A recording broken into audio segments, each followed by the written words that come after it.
တနည်းနည်းအောင်မီလုံးများဆောက်လက်စအိမ်ရဲ့တကားမရှိဓာမရှိကာလတွေပါညတွေ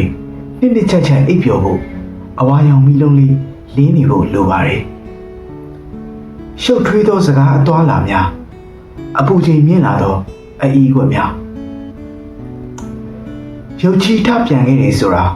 ကားအသွားလာတွေကရှောင်ရဖို့လွယ်လို့မျက်နှာကျက်လိုလူဖြစ်ချင်တဲ့အမားလို့ဆိုတော့တကောင်ကျွတ်တွေကပြားရင်ဝရဏလျန်းတွေဖြစ်သွားတတ်တယ်တဲ့စောက်ထူထူတွေတိတ်မဝဲဖြစ်ဘူးဇလန်းရှည်တွေတိတ်မကြိုက်တော့ဘူးဒီလိုຫນွေဦးရောက်တိုင်းဒီလိုဖြစ်နေကြပဲဆိုတော့ယထာဆိုတာမျော်လင့်ဆောင်ဆိုင်ရတဲ့အရာတစ်ခုထက်မပိုခဲ့ဘူးတဲ့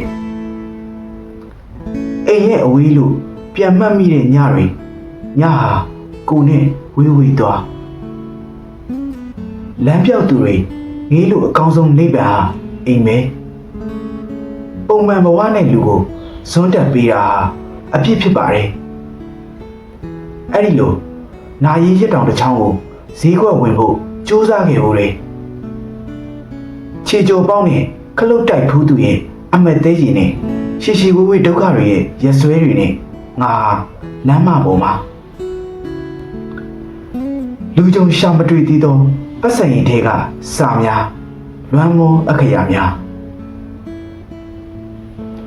ကြပြောက်သွားတဲ့ဒီနေ့အနေငယ်မှာစိတ်ဟာထွက်ပြေးလိုက်ပြန်လာလိုက်ကိုယ်စိတ်ကိုယ်တော့ကိုယ်အစိုးမရတော့တဲ့အခါဘယ်အစိုးရကိုမှအဖြစ်မတင်ခြင်းတော့အဝေးကလွမ်းသူတွေရဲ့